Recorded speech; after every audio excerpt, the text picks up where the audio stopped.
up to speed, up to speed, up to put you. Live from the apocalypse, this is the scene where Sonny Chiba karate chops a bull in Champion of Death. Welcome to State of the Game. Alive, exotic, and vibrant is what we are. I am Dano, and I will tell you, and I'm coming from my heart now, my favorite vegetable is lima beans. That's weird, Do bro. that what you will. Damn, that's that's crazy. That's real shit. Yeah, that's crazy. Respect. Wasn't that Hannibal Lecter's That's wild. favorite vegetable too? Hannibal Lecter. K with Lava. the perfect Yep, little punch in. that's my guy. Couldn't, That's couldn't my guy. really get better than that. My co-host joins me every week. I worked with him for years. I watched beautiful women. I watched cool people. I watched buff guys with no neck try and impress him every fucking day. Just, Wow. oh, I'm so cool. Oh, get. And he, with a gentlemanly chuckle, sent them all on their way. That is my co-host, K Diggy. Thank you for being here. Thank you, man. Thank you. And we have two guests today. We have one who I am referring to as Andrew the Radiator because he's bringing the heat. And it'll make him more searchable if he's Andrew the Radiator. It's my new name. So punch it in on DistroKid done. Change it up, let's go. Let me log in. I'll set this straight. Yeah, thank you for and you a prolific someone who's made their name already has people just like I love how Andrew sounds. It's Me the too. whole world. Love this motherfucker. Thank you. That's what's up. Yeah. But yeah, Andrew the Radiator or Radiator, whatever. That'd be a lot easier to find me on stuff now, though. Yo, but I swear, I typed my name in on Spotify, and I like came up first, and I had like a check, and I was like, oh shit. I was like, is this just all mine? Because like I searched myself before. Yeah, that's because you search it knows you to know you. If I type Andrew, it's like question mark. What are you talking about? I'm like, a lot of oh, wow, people can find me, and I'm like, nah, probably not. It's probably still just me. It's all good. Yep.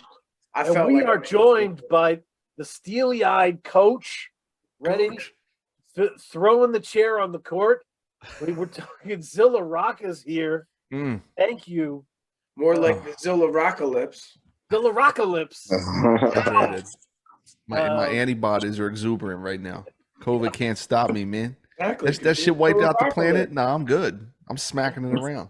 Exactly. Two-piece in them. Pow.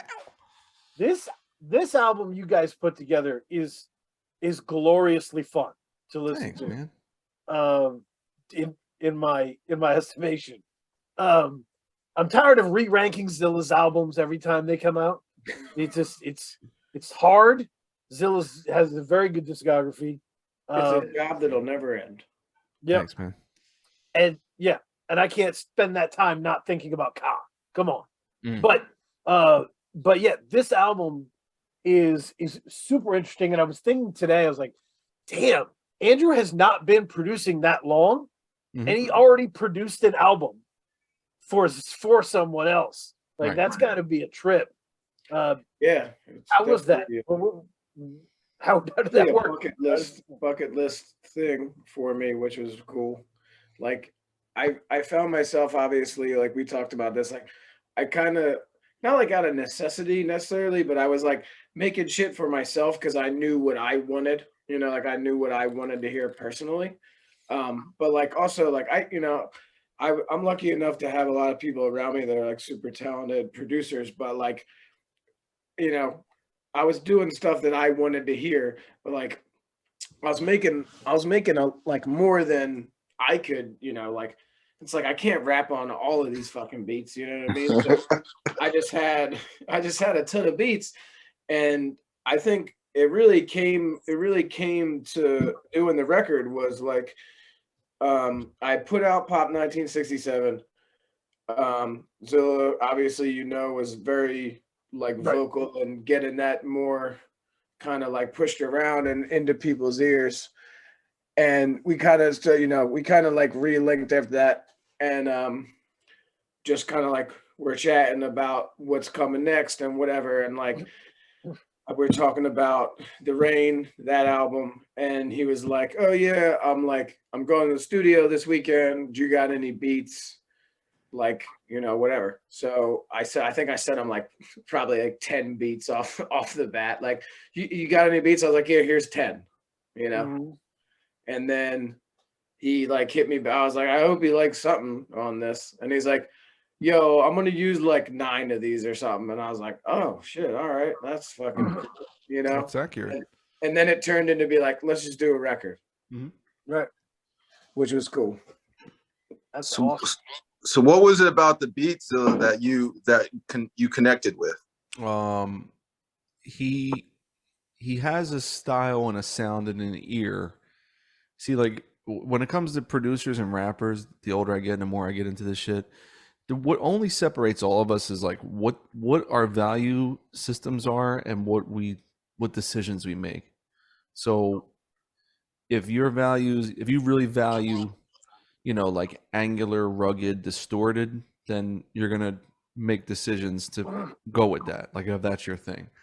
And so when I was hearing these tracks, like when I heard Pop, I was just like, it sounded nothing like the Way of the World record, where I first heard Andrew through I Alive and High Keech. And so when I heard Pop, I was like, whoa, this guy's really into actually like more melody and more pretty things and more singing and more standing his ground, like calling everybody a dickhead, which I loved. It's a very like South Philly thing to say. Don't, yo, you fucking dickhead. So throwing that in there, and along with the cover, which is like very whimsical but pretty and cool. And then when I heard that record, I was like, whoa. And then when I saw he did all that music, I was like, okay. And then when he sent me to Pack, I was like, I mean, at that point, I'd done Midnight Suns. That was done. Career Crooks was done, waiting to be released. And then I think I was writing Sedale. And I think I was finishing up Vegas Vic. Or it was probably finished, waiting to come out. So I basically was just sitting there, like, not had a lot going on for my solo stuff, but things were just in the can. And when I heard those beats, I was just like, I know what to do with this. Like, this is right on my alleyway. It just reminded me. It reminded me a lot of samples and records that I was really getting into heavily, like when the blogs first hit. And I would go on blogs every day, but not the rap blogs. I would go on like the digging blogs, like Captain's Crate or like Soul Size, Oliver Wang. And they would have like rare 45s. You could just get MP3s of this shit. So it was like learning about records. I remember I would come home from work every day. I had a day job in Center City in Philly, and I would come home being like, what are they gonna post today? So I remember hearing like Durando for the first time and like Sean Lee and like Ubiquity Records and all that. So when I heard Andrew's stuff, it like pulled me back right away to that era of like me hearing those records and sampling them, or just some of them I just have on playlists. I just would never even sample them. Like they're just too dope. Like what do you even do? When I heard those beats from him, I was like, oh my God, like this is a slam dunk. And he was so dope. Like us both being producer rappers, we both know to be like, okay, what if we add this? Or like, I'll take this out, or like you can splash this, or like later on in the process, I guess we might talk about. But as we got deeper into the record, like there was things he trusted me with a lot early on to just go with, and then there was things at the very end where he just was doing a lot of different things that I trusted him with, and we don't have to have like a lot of meetings or butt heads about. Like I forget the things we might have butt heads about, just certain choices here and there, but it was just really seamless. And then so working with him, where he's an easygoing dude, and we got to meet and hang out a lot while making the record, and like build a friendship and understanding. Like all of it just fell into place. You know what I mean? It's just very like when things are good. It's like in like Bull Durham, like don't fuck with a winning streak. Like keep that going. You know what I mean? Like don't get in the way of it. So if it's easy, you just want to keep it easy, and he makes it real easy. Yeah, it was definitely like all him up front. Like I gave him the beats, he was like, I want to use these, I'm gonna do these. I'm like, awesome. And then I like was just sending him more stuff as I was making stuff, and then we were kind of just like, that was all. He was like off to the races, like making the stuff, and he was like, yo, I think you should get on this song. I think we should do this on this. And I'm like, all right, cool.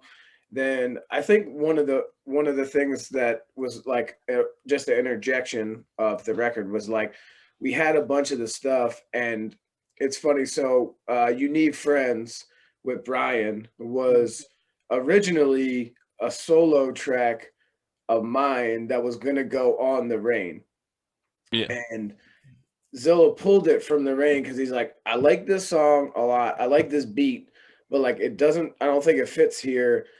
And I kind of like agreed. It kind of felt when it was just me, it kind of felt like like an incomplete thought almost. Like it was cool, but it needed something. Like it needed something else, which it was Brian, which was like 100% Brian. And like Yep. he's like, yo, I think we should get Brian on this. And like I'm already like a big fan of Brian, so I'm all about that. And then what he came back with was just like, this is the fucking best. So that was a cool, like that was when, you know, Zilla's like on The Rain, like, no, let's not, I like the song, but like let's not put this on this record. And I'm like, why? I like this song. I want to put this on this record. And then I'm just like, he's like, but like listen, hear me out. And I'm like, all right, fine, like you're right. You know what I mean? And then I'm just super happy that I didn't, because it needed that. And then now it's there, like as a complete thought, as a great song. And it just like came back and fell perfectly into this record that we're making together. You know what I mean? So, and then yeah, at the end, we're going back and forth with the mixing process, like with C Money, and just like I'm like, yo, I think I want to like add A, B, and C in this, and he's like, yeah, do your thing. So I like did all this stuff, sent it, and then like we heard it back and it was like, cool. Just like he took charge in the beginning, hit me with a bunch of stuff, and I was like, all right, dope. And then I came back Right. and later did a couple things, and we kind of just like, because like I already, like he was saying, we were kind of like, you know, going on back and forth, and like we already were on the same page, so it was kind of like easy because I wasn't out there doing shit that I'm like, all right, he's like, I know what we want to accomplish out of this record, so like I know what makes sense for us, so I'm like doing those things that I'm not like challenging it, like, because I just know what we're doing. Like I already know it. I was like, all right, this just needs this. Just like he was like, this needs this.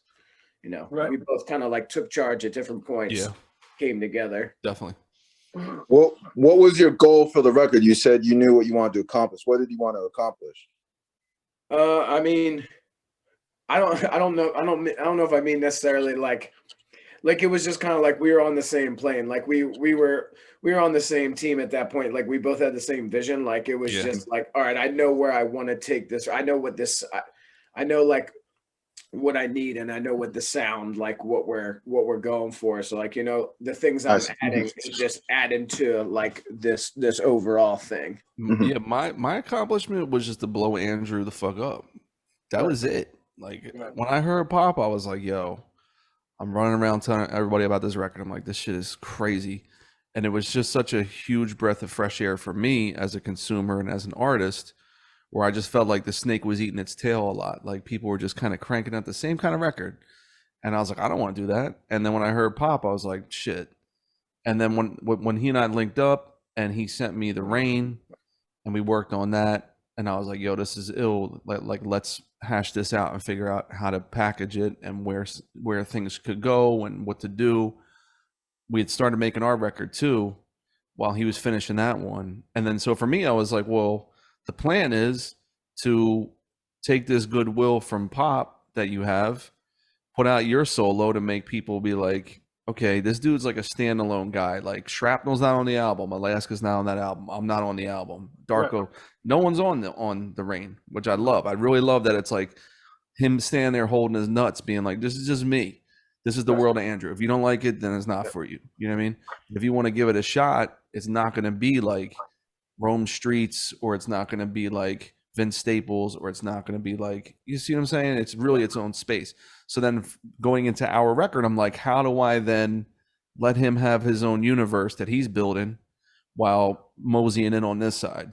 And so for me, it was like him having, you know, he only raps on like 3 joints, but the production and the vibe. And then I feel like a lot of the interludes and themes, like lyrically, I was going for a common lifestyle that we share, being South Philly guys and being rap dudes that love the Beatles and sports and all that shit. Like there was things I was writing to like impress him, because I was like, I think he likes this. I think he's into this type of shit. And so that became like, and then for my fans that don't know that those things about me, it's like a new thing for them to catch. That I don't talk about hockey on other records. I was talking about hockey because Andrew plays hockey. You see what I'm saying? So it's like, but I love hockey. It's like and then leaning more and more into the culture of Italian people in South Philly, which I'm not Italian, but I've been here forever. Like it was me meeting him on a bridge halfway, while also at the same time to me being like, I don't want to get in the way of this Andrew shit that I like. You know what I mean? I want this to keep moving forward, whether or not I'm on the train. So it's like, even like, having like Teller Banks by himself. Right. I don't need to be on that. Him and Brian, I don't need to be on that song. The song's fucking perfect. Because it's an Andrew showcase. You see what I'm saying? Like I just happen to be, you know what I mean? Like driving a car that day. That's just, I just punched in that day. You know what I mean? Yeah. No, I'm with it. What I was thinking, Kay, when you were saying the question of what is the mission, I think like I was thinking what Zilla said earlier, and that like people have like a musical center to them, right? Not just artists. People like I walk around my office and I'm like, oh, you're the country guy. Country's your shit. I go to you to talk about country. You love like female big voice torch songs. I'm coming to you for that, right? Like everybody has kind of a musical center. And it became very clear, like, oh shit, like Andrew's musical center is somewhere different than a lot of people's musical center is right. Right. And Nate LeBlanc put it really well when he was like, "It not since Daptone Records have we seen soul sampled earnestly and soul done earnestly from this kind of era." And I thought that was, that's that feeling you get from Andrew, like, "Oh shit, we're really doing this, right? Sincerely, this is great." Yeah, that's a cool thing to say, and I feel like he when I was hearing some of these joints, like when we did Rain Delays with Rich Jones and Castro, like that, when that beat came through the email, I was like, we were making Sedale Threat, and originally I was like, we should get Bruiser Wolf on this joint, and then I was like, nah, I feel like we should go a different route. But like that was, everyone was like, at first they're like, yeah, like let's slide this to Bruiser Wolf. Like that's how ill that beat was. Yeah. But the cool thing too is how when we were making it, it's like he and I were building everything and getting cool and like developing a trust to where, like you said, by the end of the record, he could just make changes, do new takes, didn't bother me. Whereas the beginning of the record, I was like, all right, we should get this dude. I was like, we should get Teller Banks. He's like, I don't know who that is, but if you think he's dope, let's get him. I was like, all right, let's get him. At that point, I think you had put me onto him at like a little before that, and you were like, I think we should get this dude on the record. And I'm like, yep, you're just like, if that's something you want to do, I'm with it. Like, yeah. Then you definitely put me on to him. And then was like Dan's super into him too. So well, Dan put me on the Teller. Yeah, Dan put me on. Yep.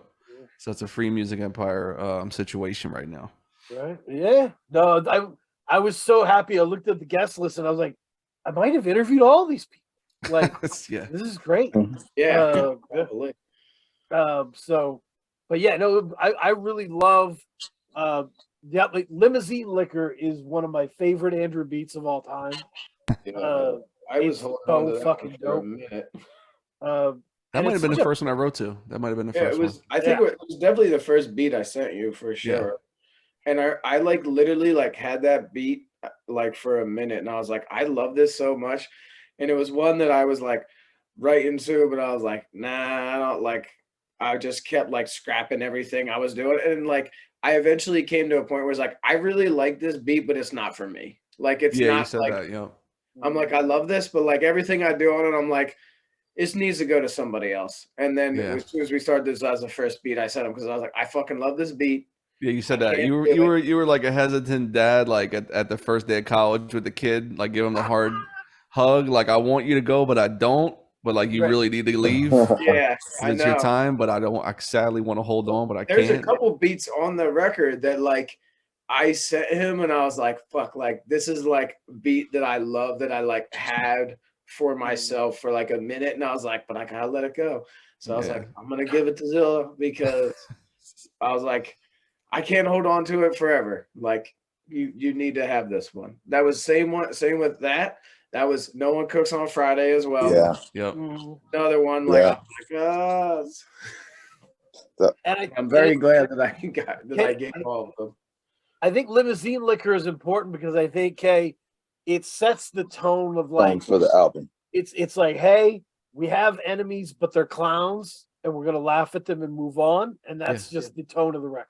Like, we're not gonna yell at them, we're not gonna shake fists at them. We got other shit to do. We're just gonna laugh at them and move on. Yeah, and the warmthness. I think it's a good thesis for what the album, what we can expect with the album. Like it's a great reflection of what follows after it. Bomb. Yeah, Thanks, I feel like man. it is kind of like it's like the passage you read on the back of the book before you open it. Ah. Yeah, Ooh. it's a great way to put it. Yeah, I was mad nervous slotting it in at the first as the opener because I was just like slow.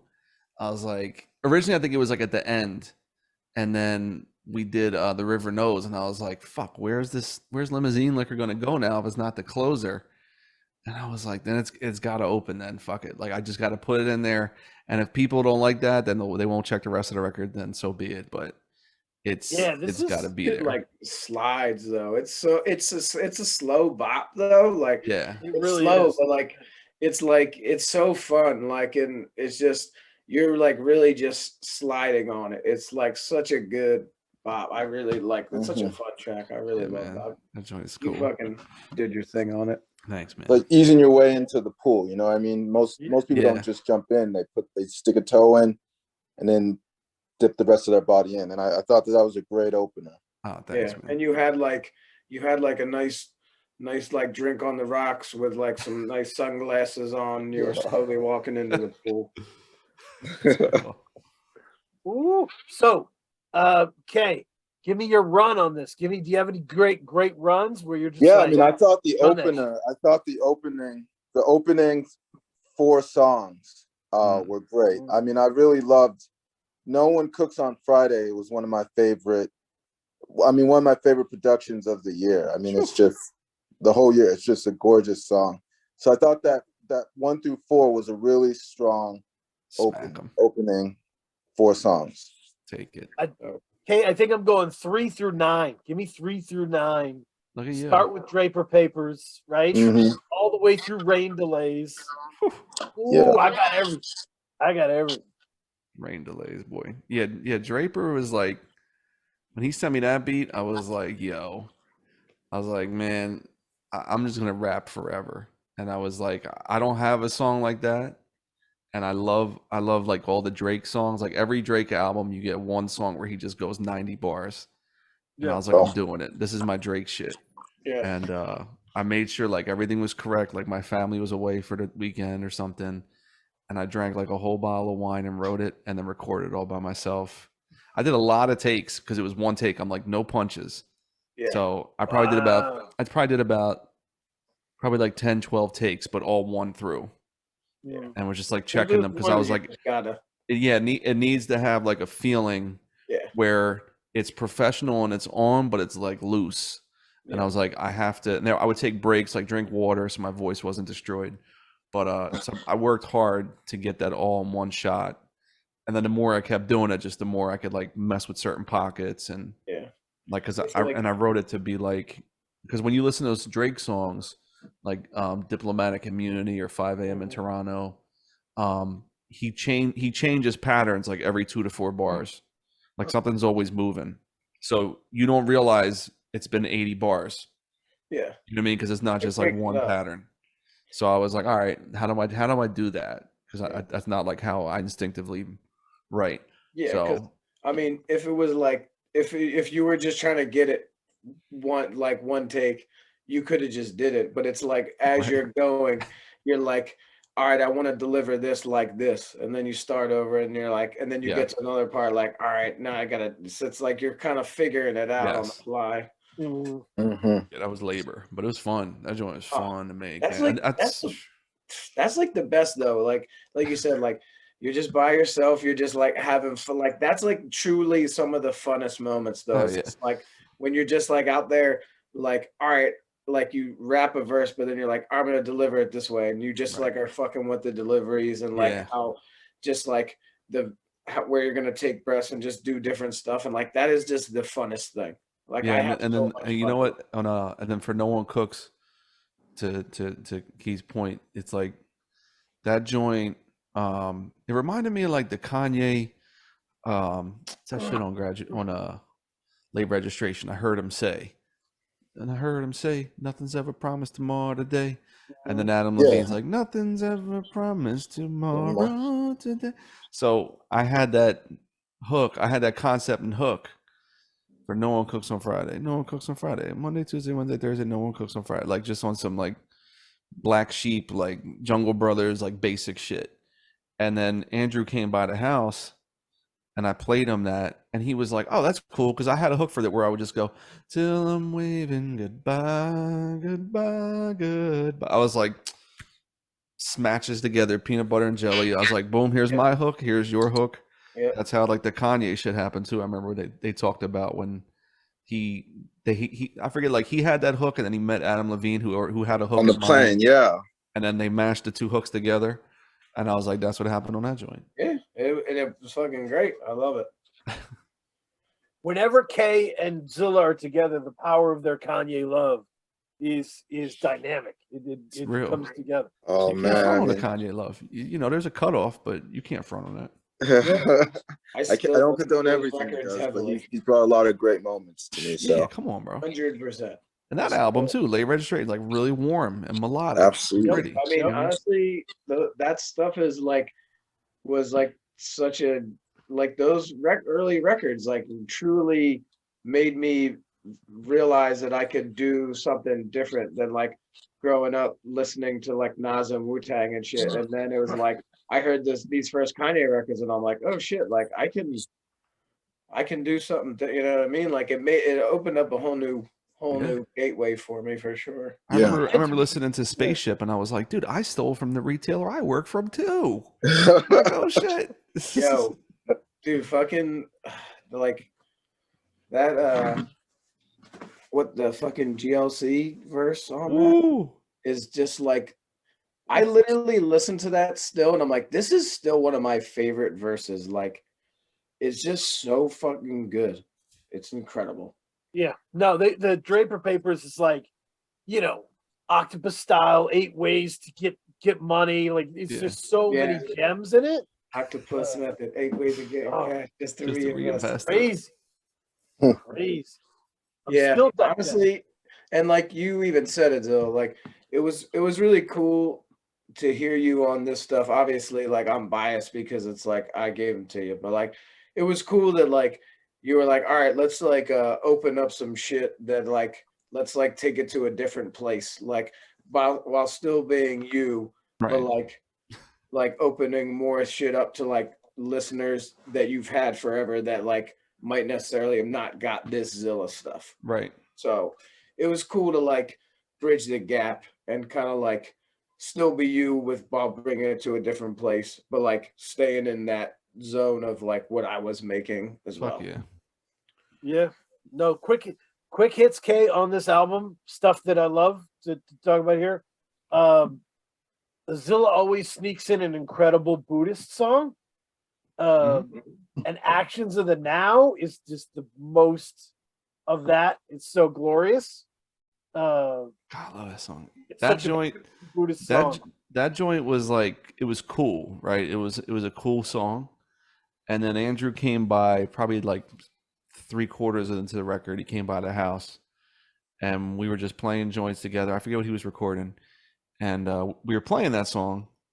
And he was like, "Yo, maybe I should add some vocals to it." And first I was like, Nah, I kind of want to have a song where like I just sing and no one else, because it's not my thing compared to him. And then he was just like harmonizing it. I was like, yo, fuck it. Like this song needs it. So then he does the first half of the hook with me and just like stacked his vocals. And then after we did it, we sat back and played it. And we were like, this song is fucking great. Like it was cool. That morning it was cool. That night it was fucking great. You know, and that was just adding him in there. Yeah, it was really dope too, because like I like that method too, because I still feel like your voice shines through on the hook more. You know what I mean? It's not Right. like, all right, here's Andrew, but like Right. you get like, even though it's like still you're more forward, it's like it breaks up like just your voice. Right. Yep. Like with everything. So it's like, it's not like, oh, here he comes, you know what I mean? Like I'm just like kind of standing in the back corner there, you know what I mean? Yeah. Like, but it just gives it a little breath, which is nice, and a little like beef up that hook a little. Fuck yeah. Yeah, no, and I mean, Zilla is becoming Never at Peace is really where like I started noticing this. Zilla is becoming sneaky good at like the modern short song vignette. Yes. The New Love is my favorite song of the week from having listened to Wow. this. Wow. Of being like, damn, Great story. It's a story about me and my wife. Zilla's a great storyteller, and that's just another great story to add to the fucking Yeah, list. you know what's funny about that? I wrote parts of that years ago to this Ray West joint. It was Ray West and Blue. I think it was like a single that Ray did years. It was before I worked with Ray like that. And I remember just like playing this beat, and I would like put in little part, and it's like right when my wife and I started dating, like that really is the beginning. And I just had like little parts of it just saved somewhere, and I forgot all about it for like 8 years or something. And then when I heard that beat from Andrew, I was like, and when that vocal sample kicks in, I've got nothing to lose but everything to gain, and I was like, oh my god, and I was like, yo. And it hit me, and I found it. I found the rhyme, like part of it, in an email, and I just kind of like fleshed it out. And then, so like a lot of the beats he sent me, I would just write to the length of the beat. You know what I mean? Some of them I would loop, but like that one was just that was the length of it. I'm like, that's it. And then I'll just put like a little hook, and then and that's it. And then I put like a sample at the end, which was like kind of like a Blue thing too, where you have like a romantic dialogue piece that Blue used to do on those records in like 2008. But yeah, I'm glad you like that. And I haven't seen anybody talk about that song. No, Anyway. New Love is beautiful. Was your storytelling, has that been something that you've been working on? Dude, yeah, like it Your used career? to be. Yeah, like I used to spend a lot of time. Some songs would take me months. Like I did a song about Allen Iverson called the Question and the Answer, and it took me like 3 months to write, because I tried to get as many historical things as I could lined up. And then other joints like what's the joint on Never at Peace? South Philly Bumper Cars. Yep. That's a real story. And so I just had to like figure out how to arrange it. It's more of like an editing process when it comes to stories. And then I think about like what would Biggie do in this situation? What would Ghostface do in this situation? What would Slick Rick, not Slick Rick, Raekwon. Like Raekwon can like take a break from the story to be like just slang and fly with it. You know what I mean? And then Ghost can be like shocking. And then Biggie can be like cool when horrible things are happening. Or even like Nas or whoever. Woods, man, Billy Woods too. God. Oh, He's in a place now where when I write stories now, I have to think about like Woods is just so matter of fact with like unemotional statements happening, but they're so direct, and you're like, how did I never think to phrase it? So it's been 10 years or so of like having a concentrated effort to put story, like when I sit down and be like, this is a story song, that takes a long time to write, because I'm like, I'm thinking about it like writing a paper versus like, oh, I'm just gonna like relay some stuff, and if it lines up in a story, like there's a song me Andrew and Jesse the Tree have on Griff's coming album, Fireside Chats 2, called Yeah, it's a Secret great Wars. song. Yep. And Secret Wars, I was just writing some shit, and then it morphed into a story. You know what I mean? And then Andrew and Jesse kind of picked up on that and went with it. So that wasn't like a concentrated effort versus like this was like New Love is a concentrated effort because and it started 8 years ago as like maybe like 4 bars, 8 bars, and I kind of just fleshed it out.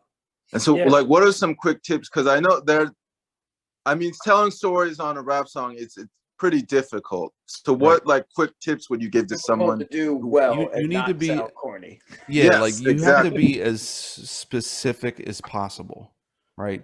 And you can't. And what I've learned too is you can't use a lot of names because it's hard for people like to stack up. Like who's Rick, who's Roger, who's Raymond, who's. You have to use like very specific names that pop out to keep them in the course of what's going on. And then there always needs to just be, like Dan would know is probably the most prolific writer here, like you got to pull the carpet out somewhere. Like something has to subvert the expectations. You know what I mean? So on like South Philly Bumper Cars on Never at Peace, the song ends with like me in a car with this dude we see people we got beef with and we just rammed the car into them.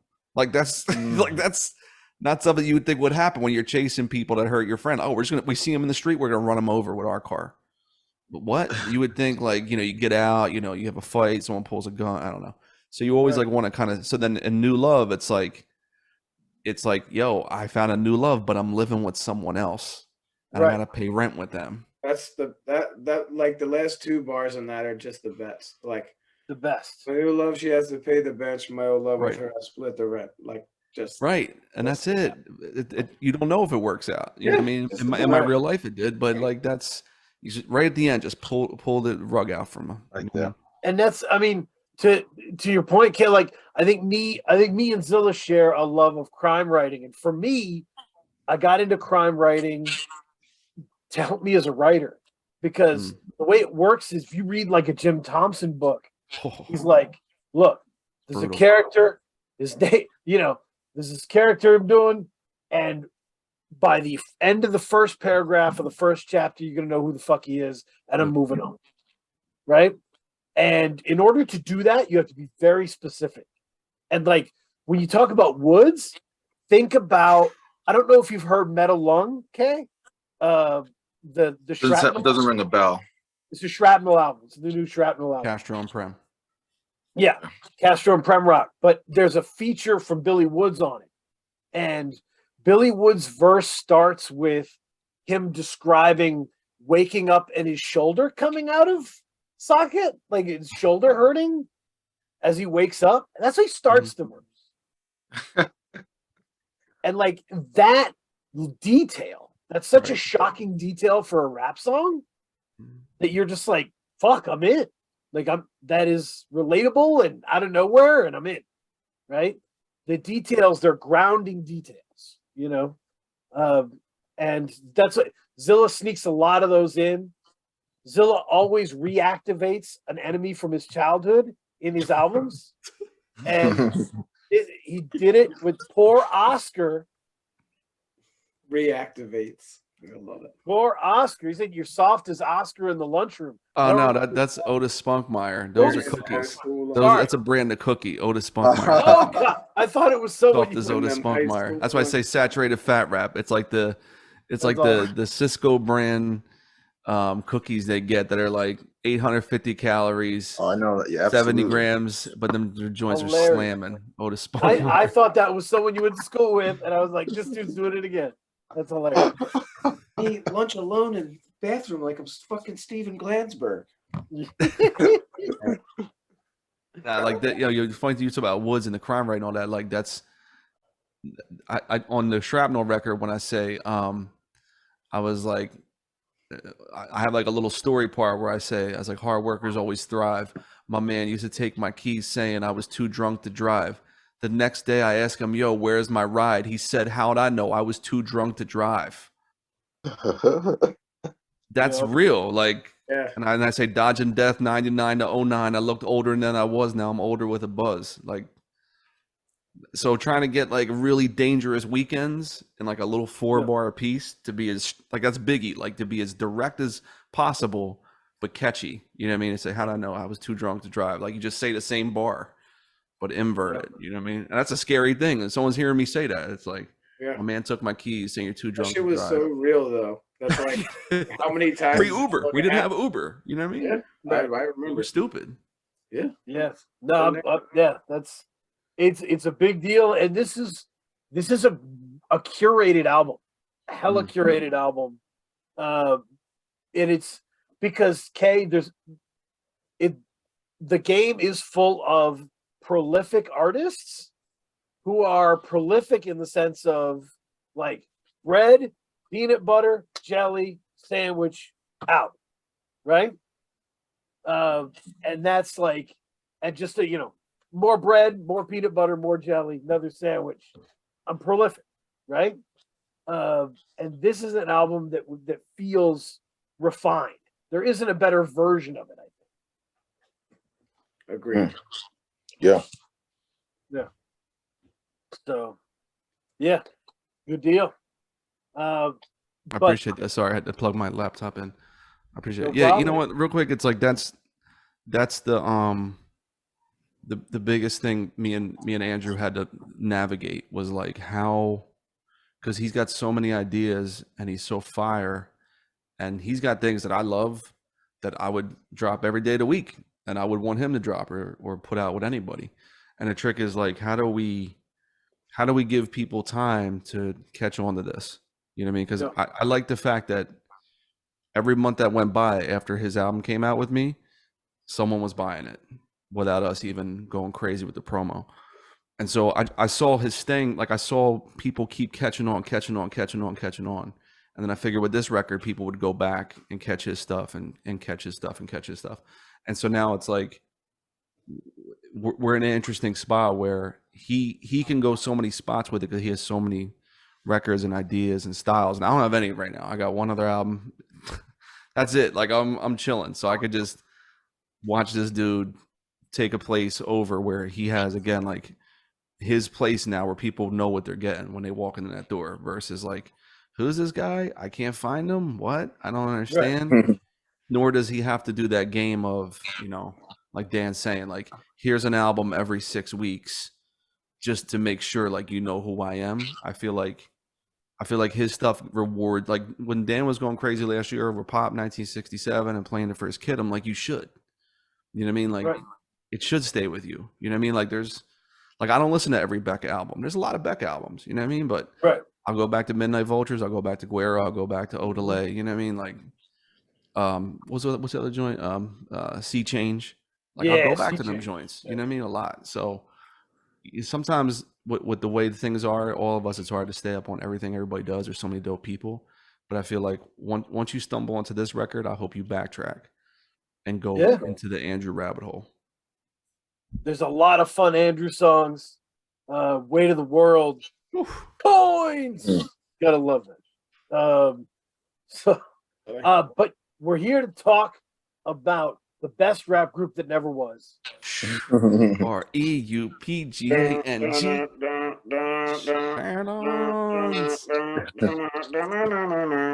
The Black Card era is back. Wow. Yeah. No, we're the Re-Up Gang. So the Re-Up Gang is the Clips plus Ab Liva and Sandman. Ab Liva had been on Clips songs previously, but do we know how Sandman entered this picture? I mean, he's a Philly dude, so I imagine it was through Ab. Yeah, I think they were friends. I'm gonna text my man because he's down with Sandman. I'll see if he knows. Go ahead. Ooh, Sandman. Yeah, I never knew how that linked up, but I, like Zilla said, like obviously they're Ab Live and Sandman are both Philly dudes, so I assume it was through that. Like you said, Ab Live was already on previous Clip shit, and that was like already a connection. So I assume it was that way, but I never really was could ever confirm how that link was made, but I'm just glad it was. Oh yeah. I mean, it was strange because re-listening to the first 3 volumes as I have of the We Got It for Cheap series. Yeah.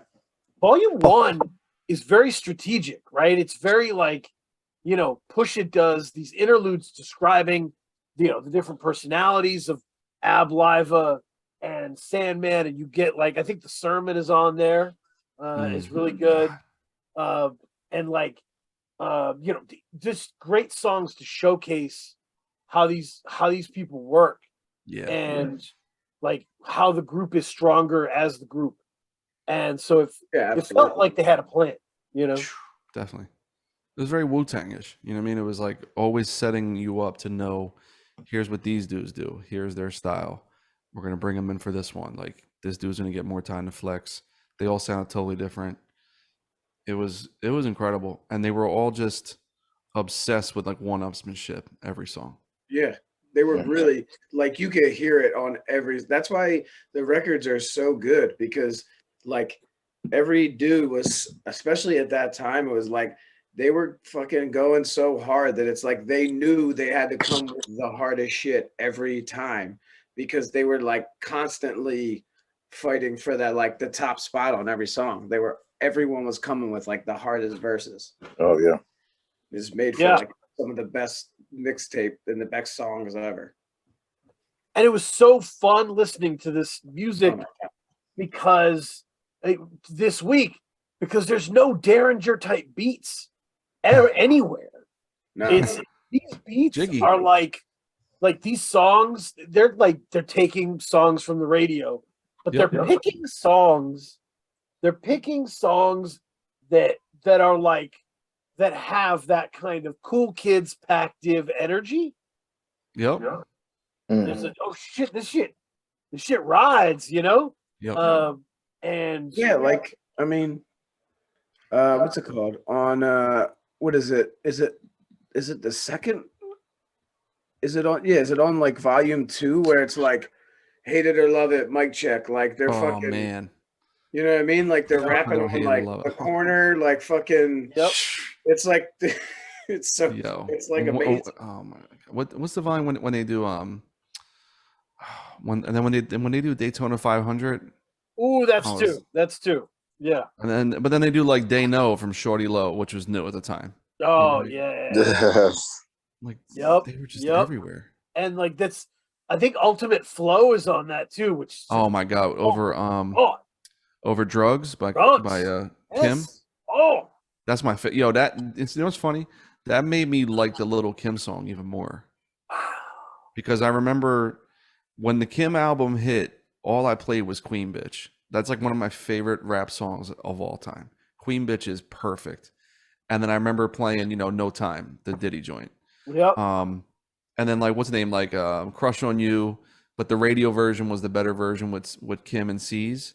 Yep. And so I didn't really play Ultimate High or Drugs that much because it was like it just wasn't to me up to that level. And then when I heard them do it, and I was like, oh, I was sleeping on this Kim record, and I went back to Hardcore and was playing it. All because Hardcore's a great album. I'm with Brian Annals on it. Great album. And but yeah, which songs did like the clips inhabit and overtake? Because that was this mixtape era, right? I'm grabbing your beat, I'm going to do my version, and it's going to replace your version. No one's even going to remember your version. And like Wayne was doing that, and 50 G Unit. The Clips really did that shit. Yeah, with the Re-Up Gang. Yeah. Yeah, like they it's funny. I don't know if someone said it on an interview or something, or I read it somewhere. They're talking with Brian. Shouts to Brian Annals, and it may have been Tariq or some. I forget who it was, but it was a gist of like, and Andrew's a little bit younger than me and Brian, but he's from that space of like when we came up, you couldn't just have beats. There wasn't just like an ocean of beats anywhere you wanted on a website, on the internet for $20, free on YouTube. Like you literally could only write and rap on whatever you could somehow get your hands on. If you knew somebody, like if you could buy an instrumental CD, which weren't that common. So you just became accustomed to as a rapper, like I can't rap without a beat. So if someone gives me a beat, I just have to rap. I just have to figure this out. It doesn't matter what style it is, who the producer is. I'll probably never see him again. And so when you hear these dudes do that, and they're older than us, like they definitely come from that world. of like, oh, my man's got the friggin' Showbiz and AG shit.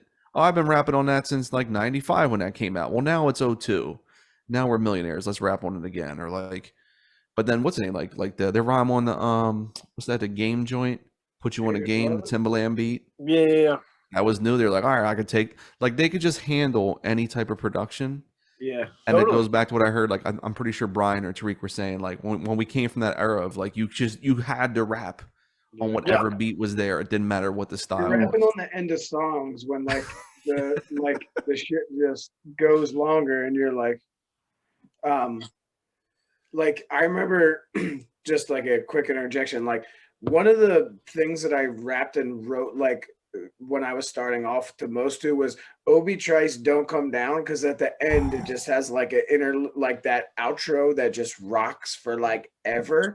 And like honestly, that is one of probably that beat is I love it so much. Crazy. But like that was like how I rap. That's how I like wrote the most shit when I was young. I just wrote every verse on that because like I didn't That's have all we any had. fucking beats. Right. Don't Yeah. Come Down's hard.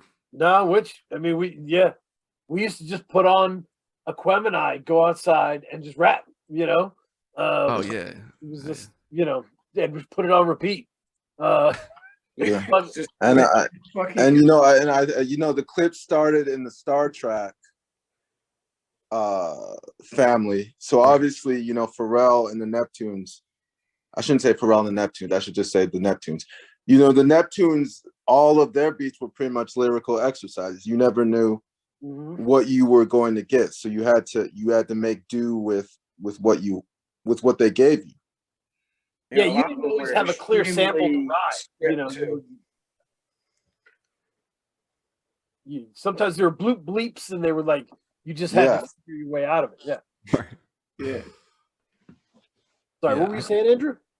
No, I was just saying like a lot of those beats too were just like very minimal and like different and shit. And like, working with Neptunes, like definitely, I feel like, also coming from there of just rapping over whatever, like whatever you could. And then fucking with Neptunes, it was like, they were always on some different shit. So it's like, that just made you just like an ATV. Like you just are like, all right, whatever, like this shit is not just like a regular beat. So Yeah, it's crazy. I was definitely a few weeks back when it was the 20th anniversary of Lord Willin'. yeah. I was playing it again. I was at the gym, and I was just like, in 2002, that these two guys no one heard of that just rap exclusively about selling drugs in Virginia, right? Yep. I'm like, the fearlessness and bravery to just rap on every single one of these Neptunes beats. Yeah. From Comedy Central to, when's the last time you heard it like this? Grinding. Like, these dudes, 20 years ago, every rapper was arch conservative. 100%. You were hyper masculine, massively homophobic, goes without saying, misogynistic to death. Like, you had to wear G Unit clothes. Like, everything had to be one thing. This is pre-Kanye. Like, Kanye is the one that broke down that door, right? Right. But so for the Clips to be like in that space, wearing the Mitchell and Ness stuff, but taking these beats that were just, how many dudes would have been like, that's too weird. That's too weird. Dudes ain't gonna like that. Right. They're not gonna take me seriously on the block if I play this. And I really was overwhelmed by the love this unit had for each other, in the sense that like Pharrell does a lot of rapping on these mixtapes. Oh, I love Pharrell rapping. I love him rapping. And you love it, but they love it too. Like, they are excited for Pharrell to be rapping. Dude, his Gangsta Grills, if someone could find me that and send me the Pharrell Gangsta Grills mixtape, I need that. I can't find like the full download anywhere. Please. I'll check it out. Like, he's one of that era, him rapping, oh my God. He is so slick. It's crazy.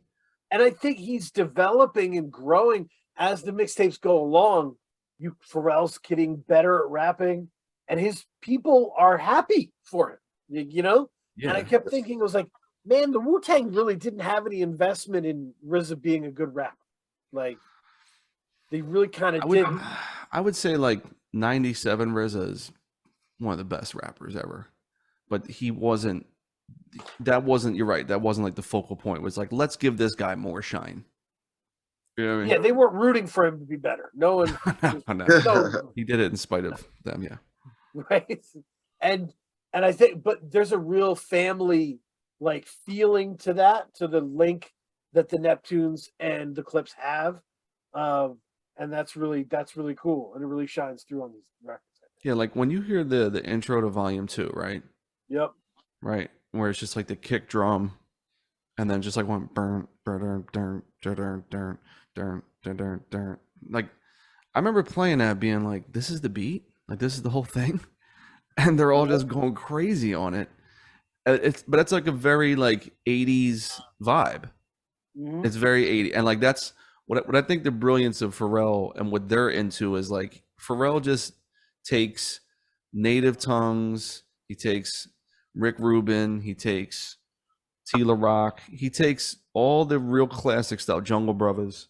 He takes all those records he loves, that they love because they're all hip hop people, and just puts his shine on it, and then they just put their style over top of it. But like at its core, they're like 80s, 90s templates of what's happening with the beat. They just played it with new technology. It's like how, like, remember like Stevie Wonder when he started fucking with like arps and like synths. Yeah. You know what I mean? Yep. And he didn't make it sound like a live. He let it sound like a brand new instrument from the late 70s when it was new. Mhm. Or like Herbie Hancock Rocket. Mhm. It sounds like some shit from 1984 while in 1984 when it came out. I feel like Pharrell and them did that, and the Clips were like, yeah, we're cool with that. Go for it. Yeah. Just the openness. I think that, and particularly, not only, it was just a confluence of different, like, not only did they work with the Neptunes, but they're from Virginia, where, Missy Elliott, Timbaland. So just their openness to, different sounds really just allowed them to like, just whatever was put in front of them, they were like, okay, like they didn't put any judgment on it. They're like, okay, this is what we have to eat. We'll eat it. Right. And for the Clips, in terms of I've always said, I think the Clips are the last group that reminded me of Mobb Deep. Never felt like any group reminded me of Mobb Deep after the Clips. Just in terms of how cold-hearted a lot of these verses are. And how, like, not just cold-hearted and like hardcore, but sad, Yeah. I feel like they were way more introspective early on than Mobb Deep too. Yeah. Mobb Deep really did not give a fuck until like this 5th or 6th album. That's fair. They just didn't give a fuck. It was just like, you see us, we're gonna fucking kill you. That's it. Stab you in your shit. That's it. You're dead. Right. But there was a humanity. Like there was a coldness to the Clips, but there was a level of humanity. Like we are cold, but our environment made us this way. Let me explain to you the environment we came from. Right. So maybe you'll understand why we're how we are. Yeah, I think that comes from Pharrell, dude. Because Pharrell like talked about when he was making My Name Is My Name for Push. I think it's on that album, the song Snitch. It's like the album closer. And Snitch is an acronym saying, sorry, N-bomb, I'm trying to come home. And it was based on like a real thing based on one of their friends who was locked up forever and decided to give everything up to see his family again, all that. So like when you have someone like that being like, or like Nightmares on Hell Hath No Fury, right, with Bilal, right? Like that's, I could be underselling how intelligent and cool the Clips are in terms of like how to balance that nihilism with regret. But I feel like Pharrell either opens that door for you or presents you the concept, the same way like Kanye like presents a lot of concepts to people when he works them. Like here's what the hook's going to be. Here's the pocket you're going to have. Pharrell does the same thing with people. Like here's how this is going to go. Here's the flow you use. Boom, boom, boom. And so if he doesn't all the time, then that's definitely like their calling card. And I feel like when you get back to the Re-Up Gang for a second, like Sandman and Ab Liva, they don't flex that a lot. You see what I'm saying? They're just more like style and pizzazz and like cool voices and flossing, which I think is really cool. I feel like on the mixtapes, it's just the mixtapes is like, you know, just like straight like Monster Energy drink, like boom, you take it right to the head. Bars. Yeah, just boom, boom, boom, boom, boom, boom, and then the clips on their own will be like, okay, we can do that, and then we're gonna be like, okay, here's all the downsides of this lifestyle. Yeah, no, the Re-Up Gang, I felt like the Re-Up Gang allowed all four of them to grow into these roles, and they were totally different from one another. Sandman has this big bombastic flow, right? He opens a lot of these songs. A lot of these songs are like Sandman first. The energy. He had the energy. Totally the energy guy. I love it, dude. Yeah, dude, he's the fucking best. And Abliva, I love Abliva because he is like the technician. He's 10 for 10. Yep. He's just like, I don't fail. Right? He's like he reliable, gonna hit that shot every time. And then Push on these records to stand out, leaned into his strengths, which is being more and more vicious and more insane, and like the loose cannon of the whole thing. And Malice, Zilla, I'm going to say Malice is the heart of that sadness and that regret. Madness is the pain. Malice is the pain of the whole situation. If you can listen to any era of Clips, and Malice sounds like he hates what he's doing. Yeah, and he has to double down on being tough to hide it, but it slips out like it's in there. You know what I mean? Whereas I feel there are times when he's arguing with himself. There's times when he's arguing with his tough side on his verse.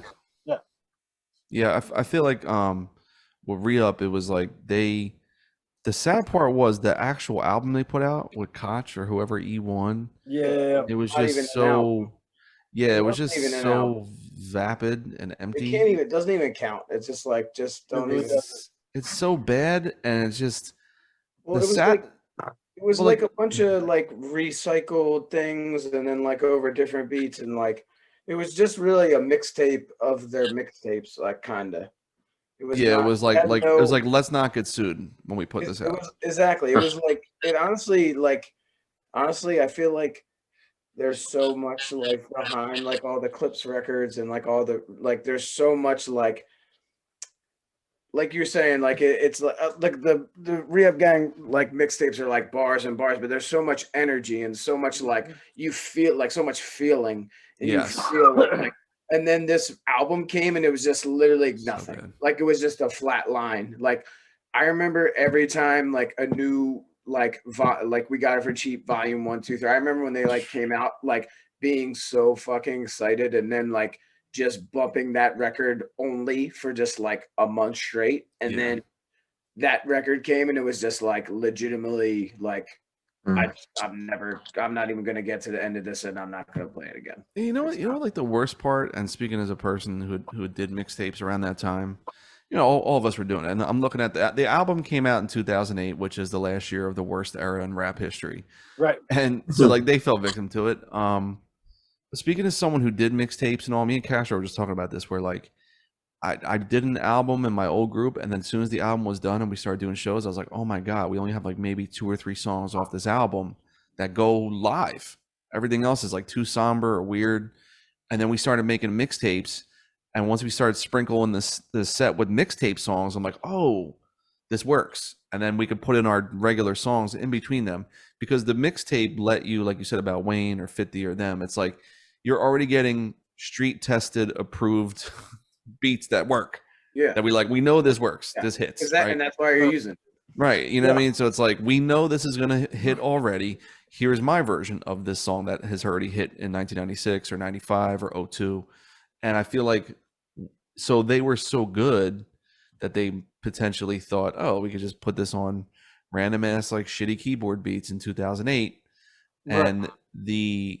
And the rhyming is good, but it's like when they didn't have all the street approved $1 million marketed production that had been out there, there was no pizzazz. Like there was no energy. You were saying about like Cool Kids. Like there's no Cool Kids beats energy to any of this. Like if they would have just got with Cool Kids, if they would have just let Chuck English produce this shit, it would have been crazy. Because Chuck is like the next prodigal son of Pharrell of like, I'm gonna bring in a break beat from '88.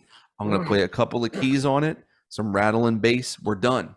Beat's over. You know what I mean? Right. And that's versus like here's a fake Lil Jon beat.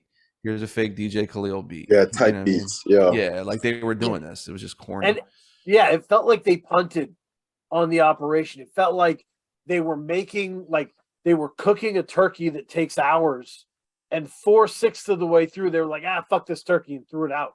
You know? Honestly, it honestly feels like a record that none of them like even had anything to do with, really. Right. Like it feels like it just got like taken from here or there and just like spliced together. Like it's not, I don't know. It just feels like like impersonators of them stood in to make a record trying to be them over some random shit. Like it's like I said, like all the mixtapes and all the stuff had so much feeling, and there was so much to it, and just like so much energy, and then there was none with the record. Yeah. Zilla, you are a strategist. Yes. Tell me what you would have done differently with that rollout, with The where album? you've gone. Yeah. Phew. All right, so I'm looking at the credits for this album now, right? So like track 1's produced by Justice League. Okay. But then it's like Sleepwalkers, Scott Storch, Ron Browse, a bunch of people named the Sleepwalkers again, Clinton Sparks.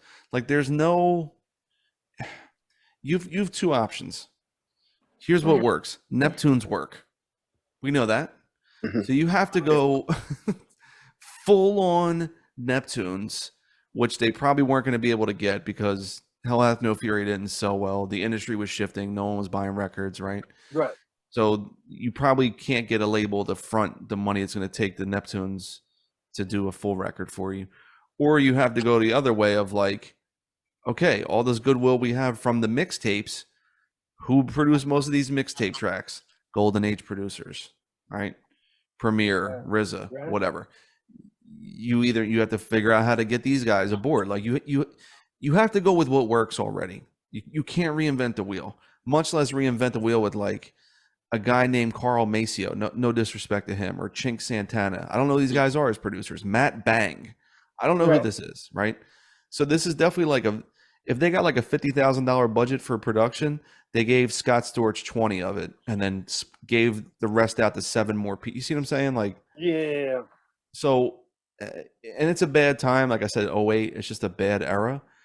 You know, even if they would have went like Justice League heavy with like the Maybach music sound, like that could have been pretty cool, but it still sounds like knockoff Rick Ross and everything he was doing, which was incredible.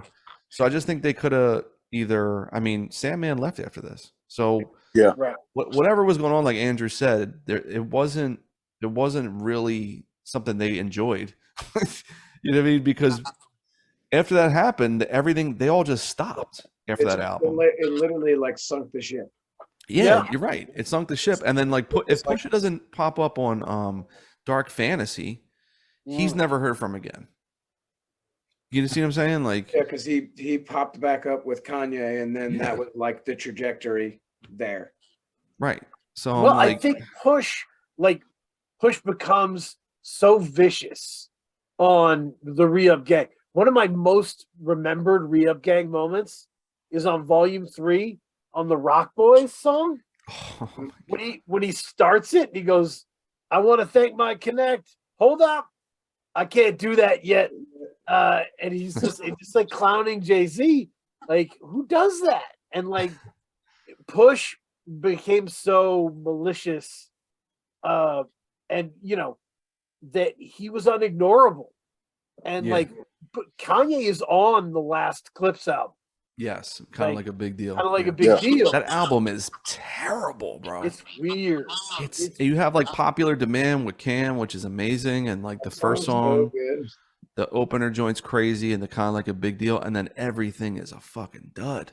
It's every song. It's bad. It's Un- weird. Like they again, but there's Pharrell did 1 or 2 beats. yeah. I mean, it's Right. I mean, that calls, when you have a group like this, you really need third party or objective guidance to keep everyone not in check, but kind of balance everyone's interest. Right. Yep. Yeah, no, I'm with you. I think for me, I wish they wouldn't have tried to put out an album. Yes, I wish they would have just, kept doing mixtapes. well, not even just to keep doing mixtapes, just make a hit. Make a hit song and build the album around that, right? Like, just get together, make a banging ass song, get everyone excited, find a vision for what you want. Here we go. Ready? Let it grow out of there. Boom. Numbers on the Board. That's a Re-Up Gang song. Bang. Yes, it is. Absolutely. That takes over the planet. You put that out with Re-Up Gang. Now it already is Push's moment of moments before the Drake beef, right? If you hear Numbers on the Board with cannons, Yeah. you know what I mean? Yep. You throw that on there with Malice and Ab, that right there. But like he had to get to that place in the industry where he's on the Kanye records. He put out a couple independent records too on his own, like Alone in Vegas and Wrath of Cain and all them joints. But like they were on, I forget whatever that company was. It wasn't Mass Appeal. It was another label. But they were out, and then he's on the Tyler record, Trouble on My Mind, which sets him up. So like Push is getting set up in a good spot. If you put Re-Up Gang in those places, and I know Ab is on My Name Is My Name, and he's on the other one, The Darkest Before Dawn. But like, Malice retired, and then Sandman just seemingly disappeared. Yeah. Right. Which sucks. Yeah, I'm sad about that. Like, I was wondering, so how does an artist or group make a transition from mixtapes to like an album? Like, what advice would you give for someone trying to do that? Like when you release 3, pretty popular, even borderline iconic mixtapes, how do you transition to like an album? I think it's a lot different now than then, though. Definitely.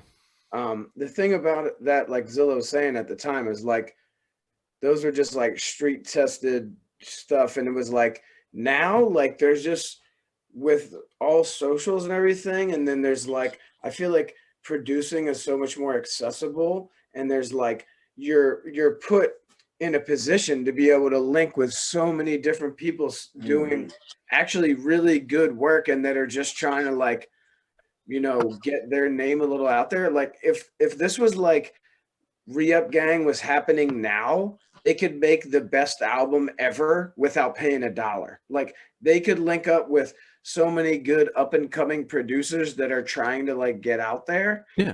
That are like you can, and like with like even just Twitter, like you're just following people, you're like, cool, I'll check this person's bank, and then you're just everyone's like, yo, I'll like shooting each other beats. Like it's so much more simple now, whereas then is like I was like fucking scouring LimeWire for hours downloading things that I thought were beats that was like a fucking Taco Bell commercial or some shit. You know what I mean? Like, it's so at that point it's like, and to put out an album like that's gonna like be able to get that push at that time, like you need the major label behind you, because like right now is like you don't have to do that. Like people are literally like not, record labels are like not irrelevant, but people are just taking the independent route because they can do it all themselves and they can take the money from it. Whereas before is like you're not getting this record out to anybody at that time unless you go the major label. So it was like, okay, no one's going to give me enough money, like Zilla said, to like get a Neptunes to produce your whole record. And then like, that's what he said, like they threw the money they had at that one bigger name, and then the rest is just scattered. And you know what like, it is too? It's slim pickings at that point. Like it's way more difficult to. So I think like the climate of things now and then is just so different. Like right now, if it was Re-Up Gang, just like they made 3 mixtapes and then like we just popped into this like social media era, like they literally could just have the best record, paid because everyone's $0 shit on like on memes and Twitter and all that. Like, and it's like it's crazy now.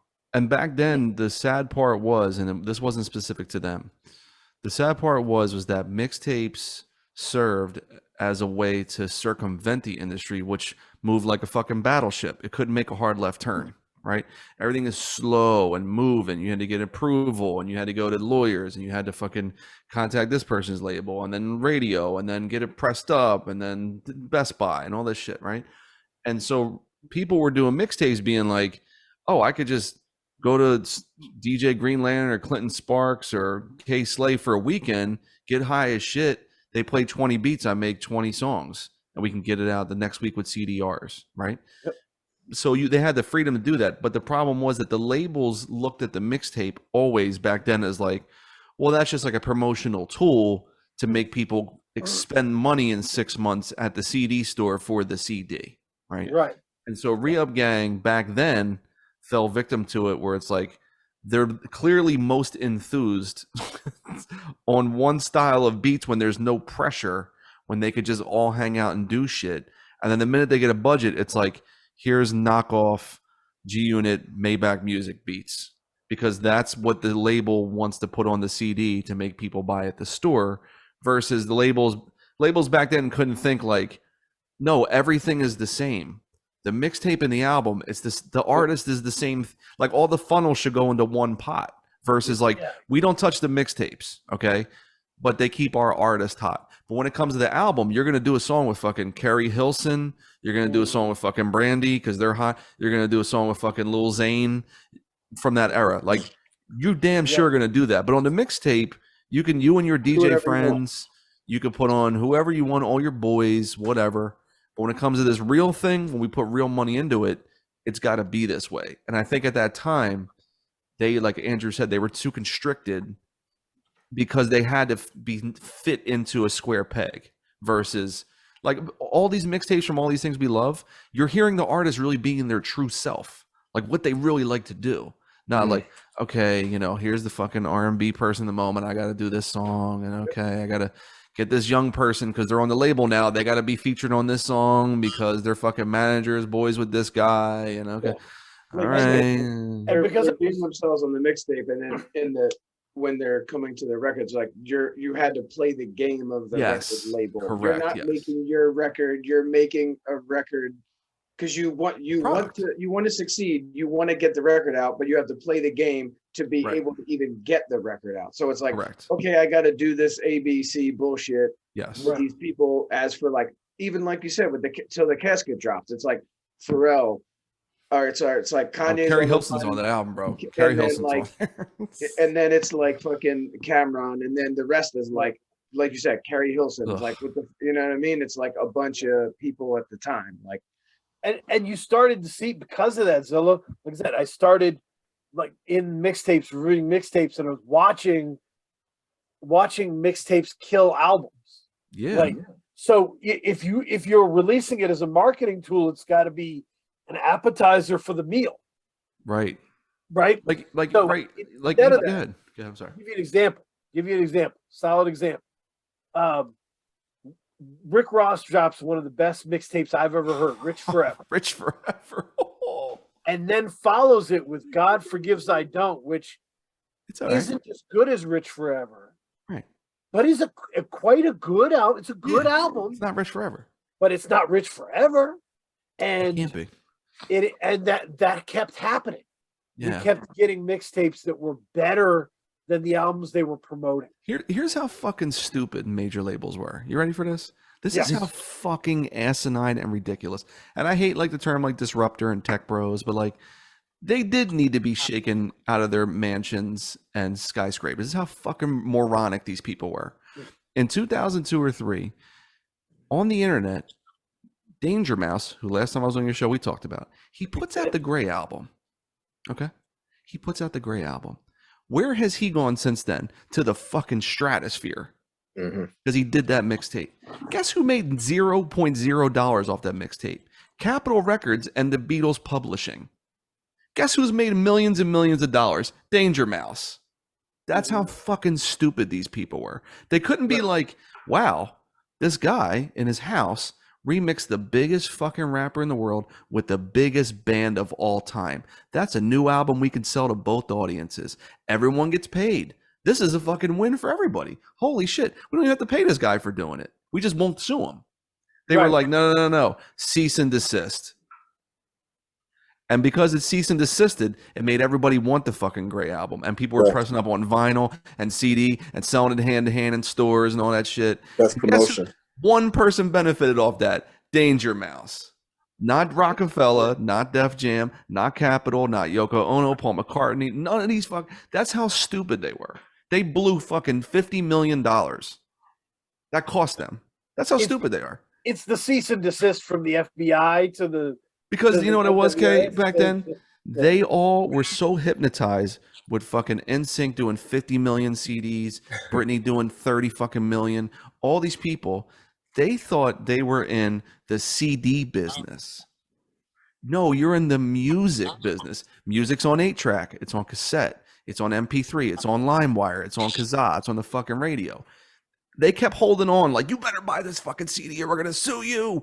We're going to sue everybody if you don't buy this fucking CD. Ah, it's like Danger Mouse is like, well, it's on LimeWire. It's on Kazaa. You don't own it. They could have been like, you're right, we don't. But check it out. Here's the deal we're going to do. We all make out like band.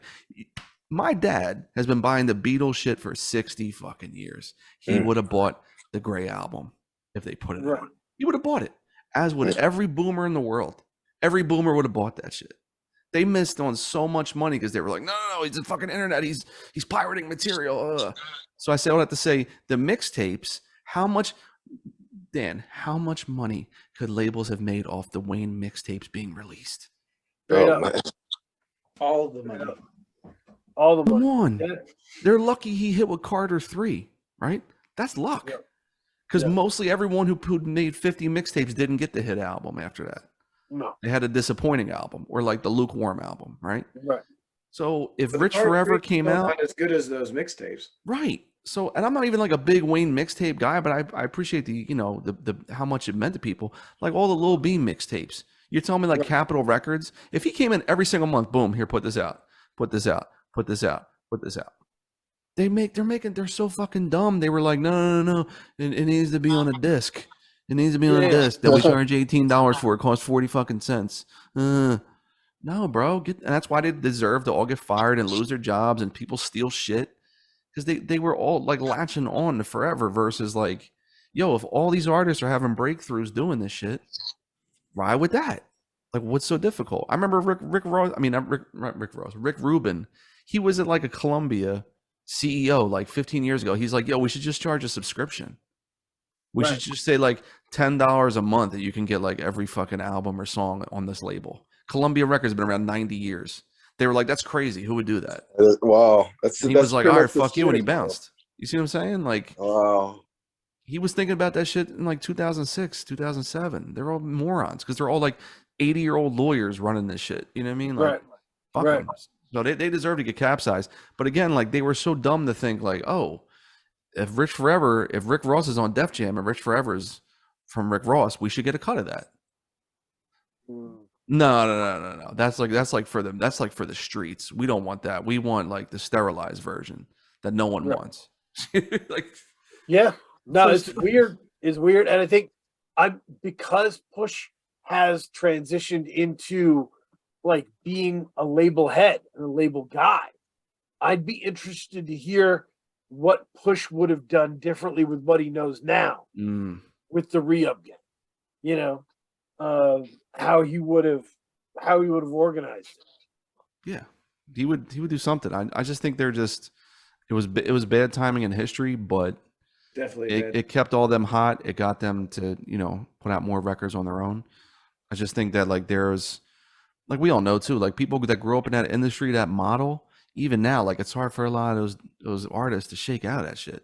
You know what I mean? They're used to like, I don't get out of bed until a label calls me and said, here's a $50,000 advance. They don't want to be on Bandcamp. Like Right. that's weird to them. Be like, well, I just upload it. Like no one gives me any money. No, but if you sell it, you pocket all that. Like you don't have to pay the distributor, the marketing, the publicist. You know what I mean? Like you have to go through all that shit to do it. If Re-Up Gang came out now, we're like, yo, we're pressing up 5,000 vinyl of We Got It for Cheap, sold out. It'll sell out in an hour. Literally. And they could charge fucking $80 and they would get it. Yeah. Hand over like, look how good Lloyd Banks is doing. He's nowhere near as important to people as Re-Up Gang. No. But he is for like a certain mixtape crowd. Lloyd Banks Right. is just like, okay, like I'm not a radio guy. You know what I mean? Like it's not in the cards for me. Right. But I'll just do like these punchline joints over like gritty shit and have the people at Conway will be on it and whatever. And he's like he's debuts like top 3 iTunes when he comes out. You know what I mean? Yep. Same And thing it's with still like the dude who produced all the D Block mixtapes, you know. It's still that dude doing a lot of those beats. And it works because his people love that. So it makes sense. I love this. So it's weird who can persist and who can't. Right. But there also feels like Sandman was a little bit of an Andrew Bynum of a situation. Yo, man, you better relax. Like I feel like that whole like trying to figure out that record, it probably imploded the group altogether as well. I feel like they were so hot doing the mixtapes, and then like when it tried to press into doing like the actual label debut, I feel like that was like an implosion of the actual group in itself. Because it probably, I mean, as you just like pretty much described the whole industry at that time, it was probably so much handcuffing and so much like red tape and bullshit that I probably caused a lot of turmoil within them. It like, I feel like that was just like the Jenga piece that they pulled, and then it was like fucking, it toppled the tower. Like it was the worst shit that could happen. You know what the crazy part is too? Like we're talking about street test and all these things. When the Neptunes made Grindin', right? The beat, it changed the world. That beat. Oh yeah. Right. Oh, yeah. That beat then became a mixtape beat. Everyone fucking rapped on Grindin' for the next 3 years. It was a rite of passage. You had to rap on that. Fucking Quiet Storm, my Mob Deep, one of the Locks joints. Everyone had to rap on these beats to be like, see, you're gonna like me because I like that beat, right? And you like it, okay? Here's my version. And so the label like let them do that shit with Grindin', which sounded like nothing in the world, and then just kind of scaled it back. You know what I mean? Yep. No, it's interesting because if you look at the way you two came together, right? You did not like hear Andrew and go, me and Andrew are a group, call us Andy Rocca. We're, a big fucking deal. And you'll get to know him later. Like Right. it was like, all right, I'm gonna get with him. He's already got his shit going. I already know what his style is. I'm gonna work with him on putting his shit out. Right. So my audience knows him. Right. Then he can do my shit with me, right? Yeah. Like, and if they had followed that and said, well, here's who Sandman is. Boom. Right. Here's who Liva is. To give them full projects. I think was Liva's first album 2019? He never Unacceptable. That's unacceptable. Well, he was like always in the industry, like being a writer and doing shit and moving and shaking. He was in the Major Figures shit with Gilly and then. Yeah. That was like early 2000s, yeah. Yeah, but of solo records, I mean, I never heard his solo. Right. Yeah. That's what I'm saying. That's crazy. Like if you're gonna sell a group, you need to be able to sell each participant. That's a good point. So I think that was one of the issues. I had a solo Sandman mixtape. It was called the Ego Has Landed, and I only had it on CD, but I don't have it anymore. But I remember getting it. I'm like, I just want to hear this guy. You know what I mean? Like, I just want to see what he's about. And it was like pretty hit or miss from what I recall. And it was very much in his space, which I thought was really cool. Like triple stack vocals and like the cool ad libs rapping. Like he would do shit like disco. Like he would do that type of shit with his voice, which I was a fan of. But it's like if Fam Lay could have got all those Pharrell beats, then Sandman could have got Pharrell beats, in my opinion. You know what I mean? Yep. I don't know what his budget was like. I don't think he was signed to Star Trek, which might have hurt. But yeah, he is definitely very influential in my ad libs. Oh man, absolutely. He's the best. I was thinking we should go to recommendation corner, folks. Do we have any wrap up comments? Any conclusions on the greatest group that never was, better than Slaughterhouse, Yeah, better than all way that. better than Yeah. Slaughterhouse. Absolutely. On Yep. Sand Cannon. Man, For me. recommendations. What do you got, Andrew? Recommendation corner. Like, I don't, for what? I don't. I Like, can start. you this is start stuff. off. Dan. This is just stuff we've been listening to. This is stuff we've been listening to. Something I listened to lately. So I'm going with Ka, Woeful Studies, Language Arts. Beautiful. I'm enjoying it. I got to get back into it. Wordy out. Ka does not get enough love for these triple, quadruple entendre things that he does. It's marvelous. His Yeah. writing is like just like on a different level. Right. So I'm enjoying it. Okay. I'm looking through my shit. All I've been listening to is all the homies, like Yeah. Ooh, Fireside Chats 2, Shrapnel. yeah, that's a good one. What else am I? Oh, I've been going to what's the name of the lot too? JID, the Forever Story. Ooh, Jed, Fuck with the divisive. JID record. Well, I definitely been. I feel like the most out of like. I've been probably listening to The Eye in the Eye by Teller Banks and Glorious like a ton. It's Fuck so yeah. good. That record's fucking incredible. Yeah, shouts to Teller. That record and Jesse's new record. Ooh. Pigeon Man, boy. Yeah, like Jesse's new record is fire. Pigeon Man. I mean that's like my fucking boy though. So obviously that's a little unnatural. I've been listening to that, but like that record, he's another one who's just like uber talented and like I just want more people to listen to his record. Yeah, Oh, I agree. Because it's just fire. I've been listening to it since it came out, just like on a loop. Yeah, those two I've been running up. Obviously, the new Shrapnel, like Zilla's Secret verses and Billy Wood's Secret. So, like, it's just like, yeah. hey, what the fuck? I didn't know this was coming. That Head along, baby. Yeah, no, we just had Jesse and Sage on yesterday. That shit was crazy. Oh, I gotta peep that joint. Bananas. Loved it. And also, Zilla, I'm going to recommend Tammy Nielsen, TAMI. Okay. I think the album's called Kingmaker. She's Dope. like a big voiced country artist from New Zealand. Oh, I'm intrigued. And it's old school Americana type shit. It's dope. Bet. I really like it. And I really like that album. Her last album, I think, might be a little bit better, but she's got a big voice. She's a lot of fun to listen to. That's dope. Yeah, Oh, you know what? You know me real quick, Dan. I hit you. I'm going back to Pink Sweats. Pink World. Fucking no skips. I got that No record for my skips. birthday from the wife. No skips on that shit. Shouts to Philly R&B, Pink Sweats. That's great covers. from Zilla was Maggie Rogers' Surrender. Oh, okay. That shit That shit- goes. That shit goes hard. It's a really good record. I was definitely bumping that. And then obviously the new Danger Mouse Black Thought is Oh. fucking Cheat codes. that one just like keeps coming back into Oh, the rotation. Lister. Constantly. love it. Yeah. I didn't know this, Zilla, but like I was looking at, like reviewing Sage's discography, Wikipedia says that he has a Danger Mouse beat. Who? Sage. Sage who? Francis? Francis. Really? That's crazy. I did not know Yeah. that. Let me see here. Yeah, it's wild. It must have been Healthy Distrust. Let me see here. I should have asked him about it. I'm kind of dumb. Guns, That's yo. weird. Guns, Oh, yo. Guns. Oh, I love that song. Yeah, that's on a Healthy Distrust.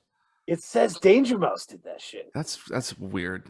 I mean, I believe it. That's the era when he was active, like with still doing indie shit with like Gemini, the Gifted One. Very weird that I didn't ask him about that. I'm bad at this stuff, but it's fun. So we'll get it. Part 2. But yeah. Oh, Kay, the Lakers documentary on Hulu is great. And No, the contradictory interviews, right? it's all They had propaganda. They had Yeah, a section it's a on lot. Andrew Bynum, and they're like, I gotta one watch of it. Jimmy Buss loved Andrew Bynum, and he's talking how great he was in high school or whatever. And they cut to this Italian dude in, just in a polo shirt, and he just goes, "He had a bad skeleton." Yo, you know what's funny? They I knew he had a remember. bad skeleton. Yeah, you ready? Here's a funny quick story about Andrew Bynum. I was in the car leaving a job interview. Andrew, it was somewhere in South Jersey. It was in a ball bearing factory. I was leaving a job interview. I had like my fucking suit on and all. I had my little portfolio thing with the resume. I get in the car. I put on friggin' 97.5 to Fanatic, and they announced the trade. And I'm driving through this shithole of Jersey, screaming like, "We got fucking Bynum!" Jesus. Leaving this whack ass job interview, thinking like, "Well, at least my day is good because the Sixers got Andrew Bynum now." So embarrassing. The whole day was So a disaster in retrospect. Elton Brand. It was all very embarrassing. Big Yeah. names coming to the Sixers and then never playing. It's just really an embarrassing time for us. Yeah. What are you gonna do? Okay, But- what you got on recommendation? You know, so I just finished the book Dilla Time. It took me a couple months. So I've just been going back to all like what I love about the book is not only like a biography of Jay Dilla, but it's also like a biography. It's like a snapshot of the time that he lived in musically. Okay. And so like I've just been going back. Let me pull up what I started listening to. So Welcome to Detroit, The Shining, and then Donuts. So I'm just going through Donuts. just his discography, and I'm just going to work my way through his discography. Rough Draft is to me that's the Yes. one. Rough Draft is unbelievable. Yeah. So I mean, I would highly recommend to any music fan, the Dilla Time book. Yeah. It's one of the best books I've read in the last couple of years, I would say. Hell yeah. Yeah, I've been actually meaning to grab that as well. I'm glad you said. I've That's been in a reading slump lately. I feel like I like go in times where I'm just like can't stop reading, and then there's times where I just pick up a book and I can't read a fucking sentence. I mean, it's really an engaging story. Like the man who wrote it. Let me see if I can. Let me make sure I get his Dan name. Charnas. Right. Dan Charnas, yeah. Dan Charnas, yeah. Yep. Yeah. Great writer. Very engaging writer. So one of Very my thorough. Yeah, The Big Payback is one of my favorite hip hop books ever. Big pivot. One of my Okay. claims to fame, Kay, like when Crate 808 Cam interviewed Dan Charnas, like I had sent him, he sent me a bunch of topics. And he's like, you can just send me weird rants on this stuff. Keep it to like 2 minutes. And I was like, I would just send him a rant every day that I just recorded in my kitchen on a break, you know? And I kind of forgot what I'd even said, you know? Mhm. And then like 6 months later, it's like, oh, my interview with Dan Charnas about Jay Dilla is out. And like in the middle of it is me just talking crazy shit. That's awesome. You gotta check that out. Yeah. It's a great interview. And there's a lot of cool people in it. Yo, Smart folks. you guys like The Wire? The Method Man just did a 20 years of The Wire, like 20-year anniversary Wire podcast. That's dope. Yeah, it's really dope. Him and like his name's like the dude who plays Weebay, Hassan. Fuck, I forgot his last name, but he's like on there he talks to a bunch of people from it, and it's really good. It's like 8 episodes. Each one's like maybe an hour, but it's really cool when they go back. If you guys are fans of The Wire, that was like I like listened to all 8 in like a day. It's just fucking Okay. good stuff. Method Man's like great on it, so it's a really good listen. Also, Patreon. Join the Patreon if you haven't. And Kay, our official theme song is here. Yeah. Mixed and mastered. The great C Money Burns. Yes. Yeah. Oh, I did want to mention that. I wanted to shout out, and I wish we were talking about like C Money Burns mastering on your guys' album was phenomenal. Thanks, Yeah. man. You did a great job. He's Phenomenal. Yeah, he is.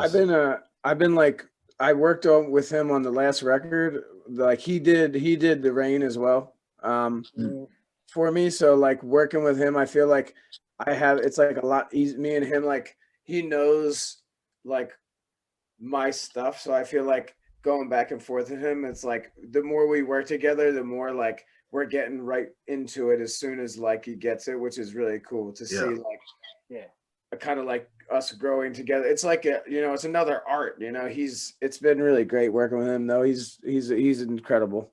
Phenomenal. He seems to know how the song wants to function, right? Mhm. Whereas Yeah. like one of the complaints I've heard people say is like you send it to someone to mix and master and they just make it as clean as they want, but Yeah. it's not as clean as how you want, right?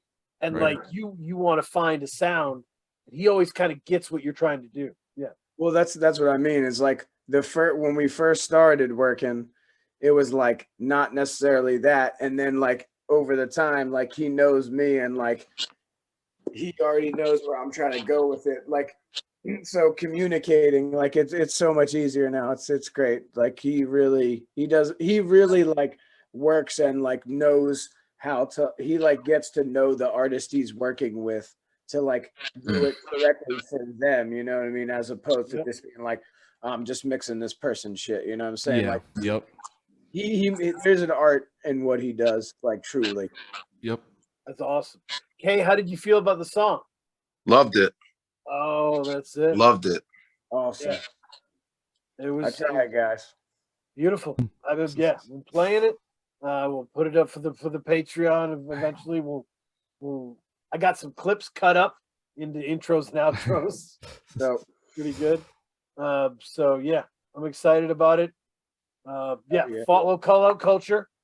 Yep. Fuck with us. Great episodes, doing great work. Thanks, man. Try to have fun with it, man. Yeah, we got some new segments and shit. Alaska's doing an advice show. I do a weekend record show, use records. We're just pick an album that I don't feel like anyone talks about, talk about it for like 20 minutes, play joints. And then Castro's about to hit the road with Shrapnel, so he'll be opening for Billy Woods, him and Prem for the next, I forget how many weeks. So that'll be dope. So if you're going to be out and about and you support Billy Woods and Arm & Hammer and Backwoods, go check Castro on the road and give him your finest weed and ginger ale. That's what he loves. No Call Out Culture direct merch yet, but jock straps are on the way. Extra Hey, firm. Zilla, did you say Alaska's doing an advice show? Yeah, it's called Ask Alaska. Wasn't that supposed to be our show? We were gonna do a love one, but then it just got sidetracked. Andrew and I were gonna do an advice one about like love issues because we're both married, well-to-do men. That's awesome. With your, And then Alaska stole it. boy. Yeah, Right. my one boy. Me and Andrew were getting food last year, and this dude I mentor reached out to me about some love advice, and me and Andrew were guiding him, and I was like, this would be like a funny ass show. That's And then awesome. we just got bogged down like making a million songs and stuff, and Yeah, that was Great. funny. That's That great. would've been That would have great. been fun. That would have been fun. No, Yeah. it's I enjoy all the outgrowths. I enjoy the used records. thanks, man. Outgrowths. Yeah, you guys are doing the Patreon, right? Thanks, So man. yeah, follow Unsearchable Andrew on Instagram. Andrew the Radiator. Andrew the follow- Radio, that's me. Check in tomorrow on Spotify. That'll be me. That's it. It sounds like you're like a professional bowler or some shit. Or like I'm like a fucking union, like a Yeah, area. Here comes the fucking radiator again. Clock it Seriously, in. like, that's on the side of like a white van and some vinyl. You know what I Yeah. mean? Like in South Philly. Yeah. Yep. That's awesome. Yo, and Turn- shouts real quick. I'm We ready didn't for shout that out Wally Clark on the record. Woo! He sent me that verse in a day. Just listen to all the fucking karate shit. Yeah, that was awesome. Yo, Mhm. it's Get a funny 'cause that too, like that beat is so perfect for that topic though. It's just Yo, like it's hilarious. That's the song I was like, yo, people are not gonna fuck with it. They're gonna think I'm a straight up clown. And I was like, I don't care. I'll have Wally on it. He'll sound dope. But Really? yeah, shouts to Wally. And, No, Wally killed that, and it was a very Wally Clark verse because near the end he starts like listing friends of his yeah, that are all in the perimeter and just like hanging out and doing shit together. It was awesome. It was cool. Well then, no, he's naming shit from like the Three Ninjas movie. Oh, that's right. He's like, oh, my brothers God. Rocky and Tum Tum. Yep. And he No, even says that's he's like Ninjas. playing Hell on Earth, track number 3 while watching Frank Dukes, which is the song Bloodsport, which is the movie Bloodsport. Hell on Earth, track number 3.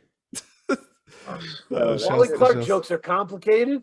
Great. That was one of the things we talked about. Was like He's the people best. like you're just joking, like, but the jokes are kind of complicated. know. Like they're really good. And then and shouts to Castro and Rich Jones too. Rich. Oh, one. Rich. Yep. Buttery. Rich, yeah. He was like when we got him, I was like, okay, like this album now isn't just I'm not just barring out. Like it ain't that. It's not gonna be that record. Once Rich came through and just did everything for us, I was like, man, this. And he's the type. Rich is the type of like he'll call you randomly and he'll be like, yo, what's up with that song? Is it coming out? What's up with that song? Yo, when's it coming out? What's up with that song? And finally, when I was like, yo, bro, September 16th is coming out, he was like, really? Word? I was like, yeah, dude, sorry for the wait. He's I'm like, telling you, we might need Rich Jones and Andrew albums. We might need that. We might Andrew have. doesn't need more albums. All right, don't give this fucking guy ideas. He's got it's too much. I already had this idea. Me and Rich already talked about it. Yeah, it's That would already- be marvelous. That would Yeah, be. dude. That's that some would yacht fit. rock shit. It's gonna be yacht Yep. rocked out. Rich is the fucking best. Yeah, Rich is Ooh, awesome. in white suits on a boat. Yeah, you need that. Yo, that would be a fire record. Yep. Yeah, like a oboe sax playing effervescently. All right. I can see it now. Dig Oh, it. that would be fire. Thank you both for coming. This album is great. I'm Thanks, so man. glad that this is a new chapter for both of you. Thanks, dude. You're growing and everything. It's very cool. Yeah. And thank you, Kay, for winning American Ninja Warrior. What will tomorrow bring? What will tomorrow bring? What will tomorrow bring? What will tomorrow